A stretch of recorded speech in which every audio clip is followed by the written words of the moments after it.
Vous êtes des amateurs. C'est pas moi qui le dis, c'est François Fillon. Vous êtes des amateurs au gouvernement. Quand on vous a rajouté 10 milliards d'euros supplémentaires d'impôts supplémentaires sur les entreprises. Monsieur Fillon était probablement un professionnel. Il a été traité de simple collaborateur par le président de la République.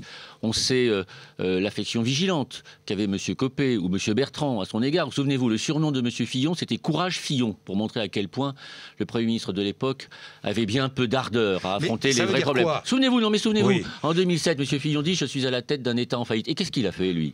Et qui est l'amateur? Celui qui probablement fait un bon diagnostic et ensuite rentre chez lui en attendant que la Seine continue de couler paisiblement?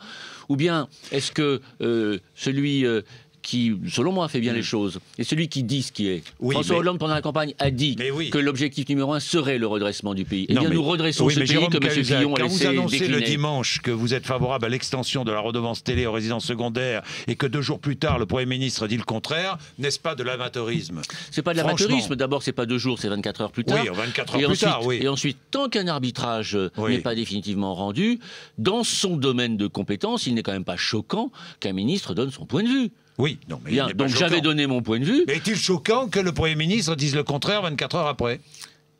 Il n'est pas choquant qu'il dise le contraire 24 heures après, car dès lors qu'il y a divergence entre certains membres du gouvernement sur ce qu'il faut faire, c'est à lui à arbitrer.